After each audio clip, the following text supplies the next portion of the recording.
kanyambe mbasomese kubanda bebiso bisuse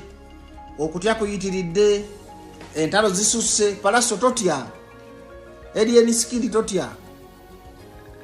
Professor wabangayo geovanga kubyokola no uliriza nga akusomesa gomomba tutu atayina magezi abakero okuoganira Palaso Alien Skin bana Uganda mwenna ekintu kye bayita competition kye kintu ekibezezaawo eggwanga era omuntu yenna alaba video ya Bajjo tosabiranga omulabe w'okufa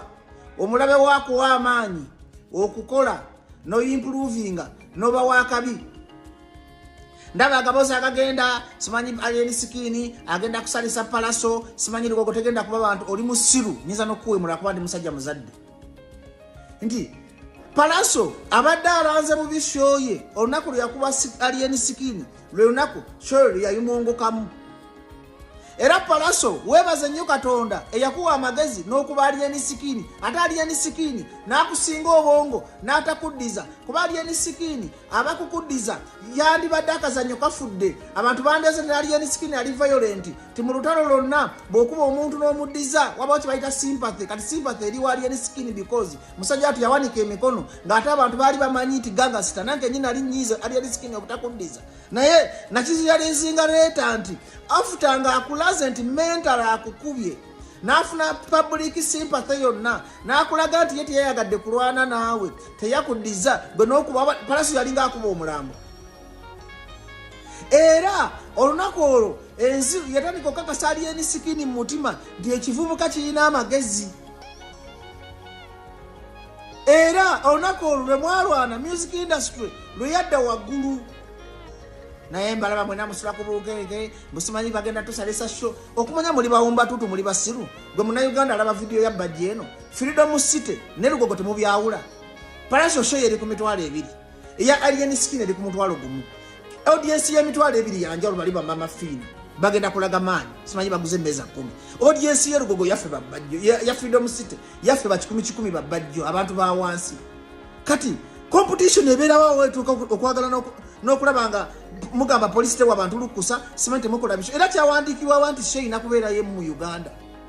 okumanya muri basiru nti tuli abadigize kumpi milioni 3 mu Kampala milioni 3 zijja ku Freedom City milioni 3 zijja Lugogo mwabandi badde bebaza Katonda ne mugamba nti entertainment industry ezemo okubuminga waggulu kwanga twatulankinga abayimbi Alien Skin ye number 1 era Palaso ya muddako ye number 2 twali muyimbi mulala industry badde down and down kati gwa muntu omugezi nge yali omuto gwembegege nga Bajjo nze ngamba shozo nazibeera ate Uganda police temugeza ne mukola obusirusiru ne mustopinga shoyo mwana Alien Skin muwe Palaso security mumala muwe na Alien Skin security mumala abantu badigize besalire wendongo gwe Palaso otira bwerere mpulira bagamba ati mutya muyomba yomba mpulire talo buli omu agenda funa abawagizi temulana mugenda kubateeka so neweza ndibadde mukaaga tukola ebivuluko ku Christmas wano museum etegeka didize etegeka kibwatu etegeka kavumbe etegeka abadigize bali batulemeddewo mudiro obusongo obutono ne mubufuula omuwatu omunene kambayo ke example katono nnyo okufa kwa Kafeero ne basudde kye kyasuula Sebata yalaba nga teri muntu amuteeka ku bukeke Sebata yagamba basudde yafulumyanga teepu nga Sebata agoba mugobe manya basudde nga afulumya teepu nga Sebata alina kulinnya mu kigere okumugoba era Sebata yalaba nga tewali muntu ayiza mu competing nga basudde nga Sebata alaba sirevo za walukaga kadongo kamu naagwa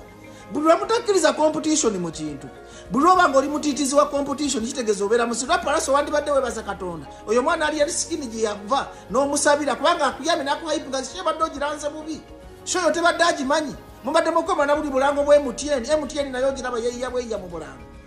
ofunye publicity mfujja okukwera ku majo gavumenti tata Katonda kuuma Alien Skin afuna abantu nange efuna abantu bange muli mu ntalo bupromota buli mu kuyomba muli mu bife y'ekisiru nga n'abadigizi temwine mugenda kubateeka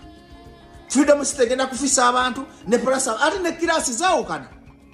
faba unyenko watugenda wa Alien Skin mwabe kuba perfume ezebbeyi mugenda wa Palaso ne siyasagateka mbya bufuzi kwa Palaso mukwano gwange na Alien Skin mukwano gwange naye ne mu political psychology byawukana Freedom City tesuka abantu mitwale 2 kuliko over mitwale 4 Uganda badigize bali bameka nine mujifuule embozi abamawulire bakeera tebalina byakola mutaddewo obutale obutategereka competition eri health erina okubaawo kuba Alien Skin agenda teeka abayimbi ba Uganda ku minzaani teri muyimbi munene agenda wa Alien Skin naye ate njagala mukimanye nti public naffe abantu ba wansi tubeera nnyo kusaidia y'omuntu anyigirizibwa tuwagira Alien Skin kati because mu fight gwe banyigiriza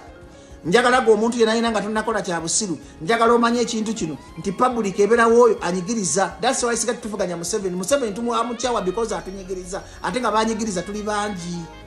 abanyigiriza naffe twolwanako mu ngeri netulaga support mu ngeri gye tukoze eki gye tuba tusobodde era Palaso wandibadde ofukamira ku mavivi ne weebaza Katonda yaleeta Alien Skin mu industry kubanga erinnya lya lyongeddeko ebitundu 7 ku 10 nawe eriyo lyongeddeko nevu wiki abamu abawumba tuutu bamwe balufudde lutalo lwa ddala mu bantu ate nga abaana mulina okukola sente mukana akadde kubanga sente zeetaagizibwa ekyo kivubuka kya Alien Skin bantu bakinyoma Bayibuli egamba Katonda akujja mu bannaku n'akutuuza n'abalangira mwalinga mu kinyoma nekyabalaze nti kirina common sense kubanga ne wabaddamu interview omulaba nga ali articulate omulaba nga mugezi mwagala muteekako ekya violate n'ababo babloga bamuwoninga Alien Skin agenda kugwa gowa muleeta kati gosula ota kyokyaleeta ogenda kugwa bw'otokyusa empisa ab'empisa ennungi mulina akamanyiiro amanyi bina Uganda musinika agani ne mubutika agatema ku bantu futula ekyawakyawadde bw'agenda kugwa ogenda kugwa wamuwaddeyo oluyimba lwa studio ku mannyoko nolaba oli ng'avuma simanyi Akiramu oyambala bubi simanyi Akiramu okola biki mwatandika ddi otegeera abantu mu life yaabwe Bad Black ayina eddembe okukola kyayagala Kulusumu ayina eddembe okukola kyayagala Akiramu ayina okukola kyayagala Alien Skin ayina okukola kyayagala temusinikira ku binyo bantu bemutaleeta okumanya bina Uganda bimanyira ne bimanyira n'ennyambala y'omuntu nti mbajja yamuzize nsiba mu sapatu kati mujja muzenzijemu ku mannyoko kubanga muyina akamanyiiro mumanyiira abantu mulowooza mwaba babeezaawo kakati bato ya Palaso Alien Skin daba butufu ekwataganirawo oli ali Lugogo kilomita 10 paka ku Freedom City audience za njawulo kirasi za njawulo ne mu lufuddo olutalo bakuba ku police mutemu Alien Skin permission ate mu Uganda police ne mutawa mwana oyo permission mugenda kulaba abantu kino nze nkyogedde sinakola video mujabite kamwe ebyobufuzi mujabite kamwe ennuguzamu Alien Skin bw'atakola kimukolera bwakola kimukolera Alien Skin abalagala alinga Bobi Wine nti Bobi Wine bw'omutta ovaako bw'omulekawo ovaako option emu yakumuleka muleka omwana akole ebishobye omwana yeeyi yafune sente ne Palaso akole shoze yeeyi yafune sente music industry tujagala erimu ebbugumu kubanga mwabawagizi abasinga muli bawumba tuutu mugane muteeka obusungu obaddala ku mutima nowala na Alien Skin nowala na Palaso nga tomanyi nti Katonda yakirese ku booming music industry ebadde yagwa competition zalingawo okuvirira ku basajja babasudde ne Kasozi basudde yawalananga Kasozi namukubamu akazimba lumuli oli namukubamu ennimiro y'okuluganga omuziki ne gunyuma mwana ba Bobi Wine ne Chameleone ne Bebe Cool beef yabaleeta music n'anyuma kati saa zino tulina Palaso na Alien Skin endoboka enyume abantu musalewo ne temwefumita biso kuba muli basiru this is showbiz business balina kuzanya ku emotional intelligence ya mokola sente njagala bwe mutwala ba video Palaso abadde alanzeewo era Palaso alina okwata milioni 2 naziwa Alien Skin okumukolera publicity naye ate muli mu butengo muli mu kutya Palaso abantu Katonda bwe yatonda ati ogenda kubafuna Alien Skin abantu bagenda Alien Skin agenda kumenya emiryango lwakuba nti audience ya Palaso na Alien Skin sente sizo ezimu ab'ebiri mugenda Lugogo ab'omutwala ku Freedom City ate ebiseera ebisinga difa abantu ba wansi tuba bangi okusingamu abagagga naye tekijjaako nti buli omu agenda kukola amagoba buli omu agenda kukola sente poliisi kyeyina okukola ku providinga security nga tirazeemu poliisi muyina ekigezo mmwe mugeza ne mukwata ku bintu by'abaana omwana waba akoze ekisoo kyakikola abeewaafune naye yeeyiye Uganda ya buli muntu